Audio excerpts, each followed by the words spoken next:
Hello, everyone, and welcome to this The Way podcast where we learn in English poco a poco or podcast by podcast. Today, I'm going to talk about something small but quite powerful, and that is dependent prepositions. Now, I know this isn't exciting, but it is exactly the kind of detail that you need that will take your English exam from okay or good to high level English. It's always important for us to try and implement our C1 grammar and vocabulary into our speaking and writing. Okay, are you ready? Let's get into it. Bienvenido al podcast de The Way. Si quieres aprender inglés y hablar con confianza, estás en el sitio correcto. Hemos ayudado a miles de personas como tú a mejorar su inglés y alcanzar sus objetivos. Visita nuestra web theway.es para conocer más sobre nuestros cursos online desde A2 hasta C1 y descubre cómo podemos ayudarte a avanzar en tu aprendizaje.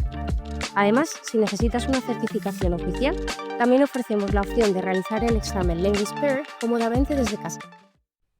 So the podcast is separated into different areas, right? And the first area we're going to look at is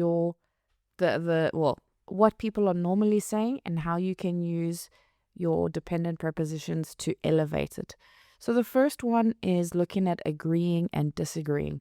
It's a very important aspect of your speaking exam.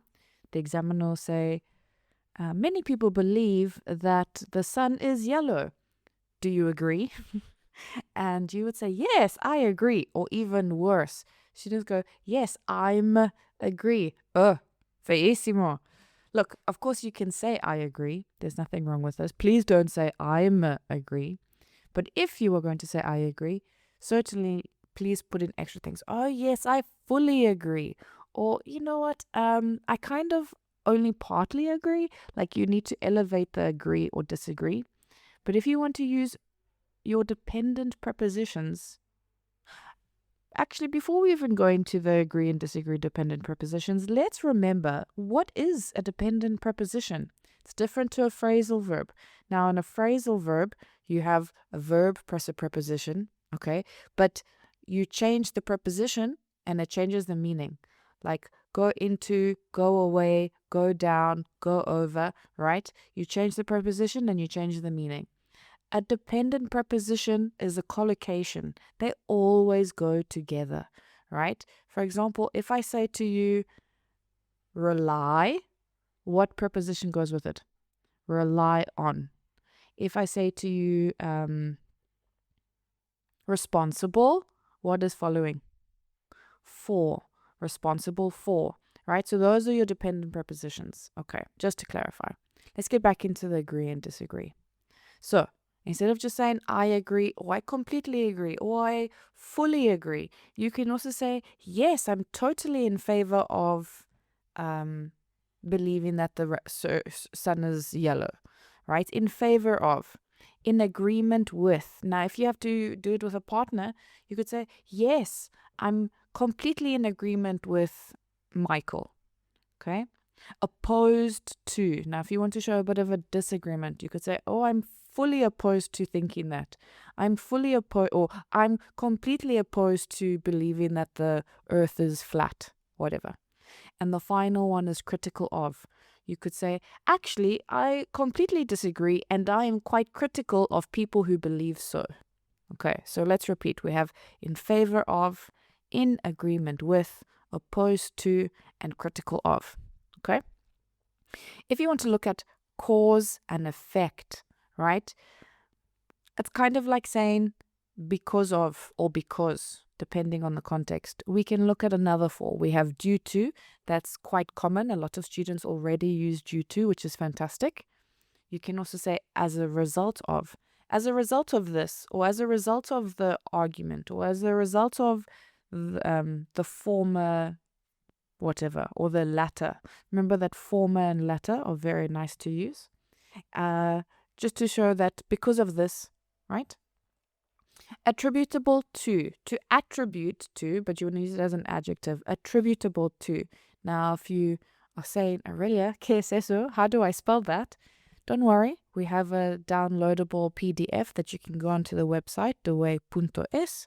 Have a look at the website and you'll be able to download this PDF to help you, okay? Attributable to, meaning it's connected to, it's because of, it's attributed to, right? And the last one is resulting in. This results in, or resulting in this, comma, lo que sea. Okay?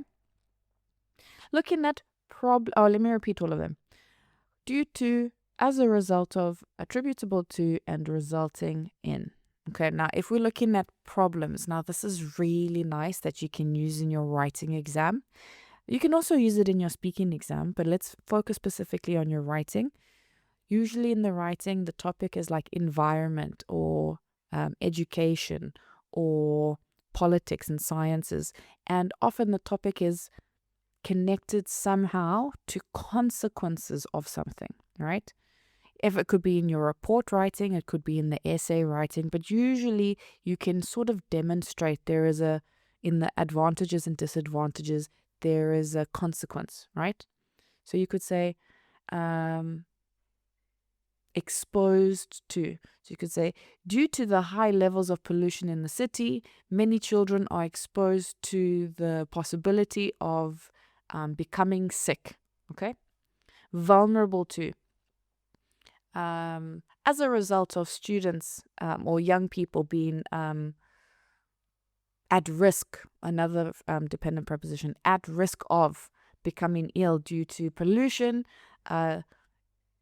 parents are worried they will be vulnerable to diseases like the flu or COVID. I don't know, guys. I'm inventing on the spot, okay? Exposed to, vulnerable to. Faced with is a very nice one as well. Afrontar. Due to the economy that we are currently experiencing, many young families are faced with monetary problems. Okay? And affected by. Affected by is a nice one. I'm not going to give another example. So we have focusing on problems, exposed to, vulnerable to, faced with, and affected by.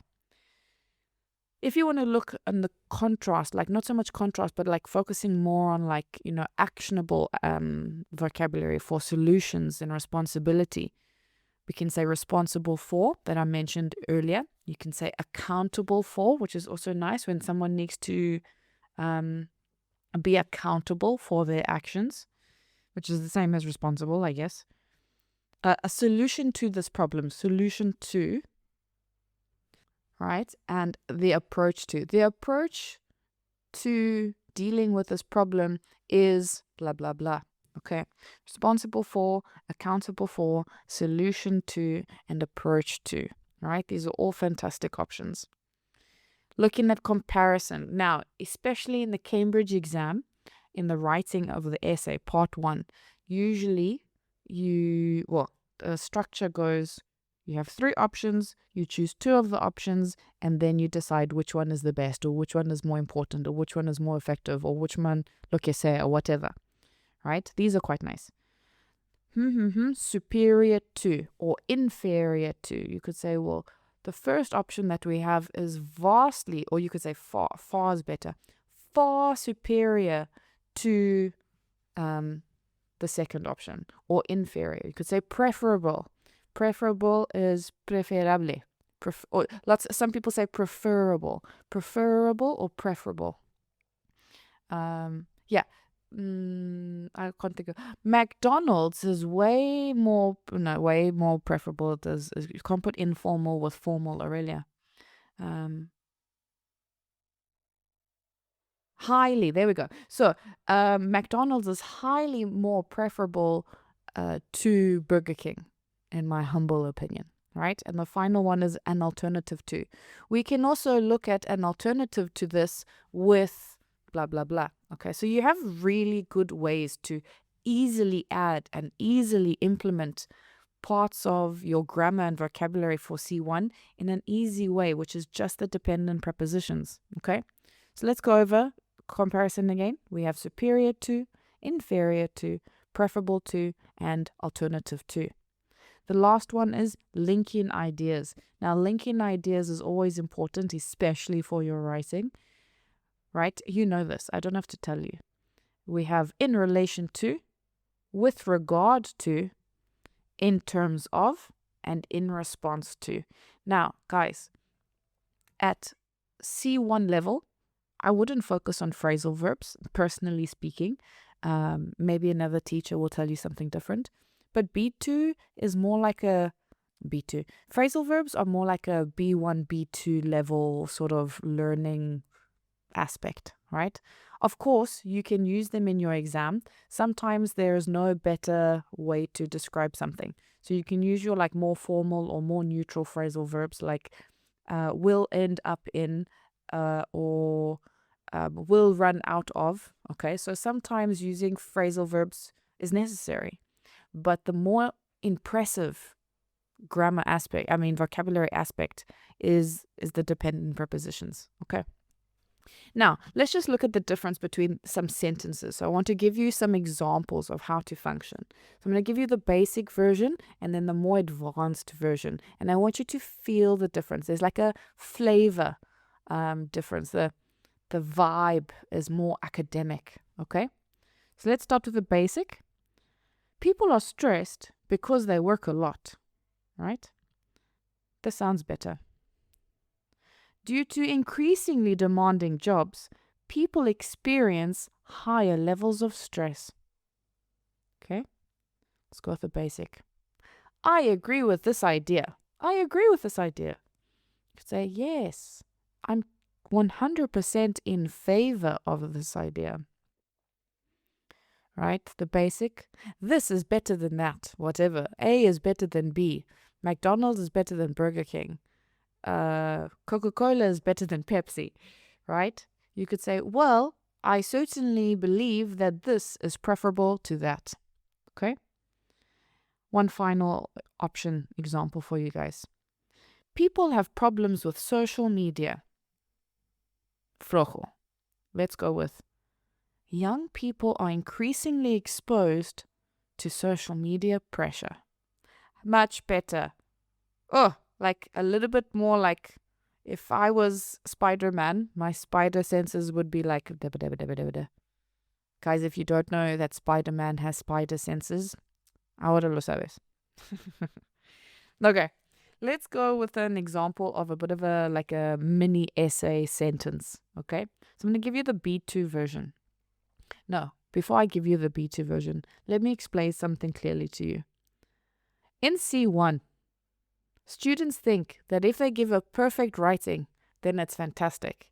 But what I often get is students giving me a perfect B2 level writing. A perfect B2 level writing is still B2. I would rather have a full of errors C1 level writing for C1 than a perfect B2 writing. Okay? Keep that in mind. Okay, let's go with the B2 version first. It says, people are stressed because they work too much. Social media also creates problems. The government should do something about this. Let's go with a little bit more advanced. Due to increasingly demanding work environments, many people experience high levels of stress. In addition, young people are often exposed to social media pressure. Governments are therefore responsible for addressing these issues and developing effective solutions. Madre mia, que mejor. Like so much better. Okay. Now, if you download the PDF, I have 4 sentences for you that you can write, and practice and sort of develop with better ideas and better vocabulary. If you are just listening to the podcast, just do it in your head. See if you can improve the sentence. Okay. Sentence number 1. People care about the environment. Number 2. This problem happens because of technology. Number 3. The government should fix this issue, or the government should fix this problem. And number 4, online learning is better than traditional learning. Okay. Right, so there's your practice of sentences, if you can build a sentence. But now let's do some speaking practice questions. Okay. Now I've tried to add in the dependent prepositions. I've tried to add in the dependent prepositions. So give it a go. Give it a try. See how it goes. Try to answer it as if it were an exam. Okay? Right. Number 1. What are you personally most concerned about in your country? What are you personally most concerned about in your country? Number 2, do you believe that governments are responsible for solving its environmental problems? Do you believe that governments are responsible for solving its environmental problems? Number 3, are you in favor of online education? Are you in favor of online education? Number 4, in your opinion, what is success largely dependent on? In your opinion, what is success largely dependent on? And number 5, what problems are young people faced with today? What problems are young people faced with today? Okay, right, guys, that's the end of today's podcast. I'm a little bit more animated because I'm in teacher mode. This is how I'm more like in the classroom, not so like, I guess, not less professional, but I'm more animada. So I hope you enjoyed today's lesson. If you have any questions, please contact us on our social media. We are active on Facebook. Personally, if you want to chat to me more personally, you can find me on the Dewey Instagram. I am always on the Dewey Instagram, and you can send us messages, you can send us texts. And if you have any information about our courses, just remember that by listening to the podcast, you get 20% off. Tienes un descuento of 20%.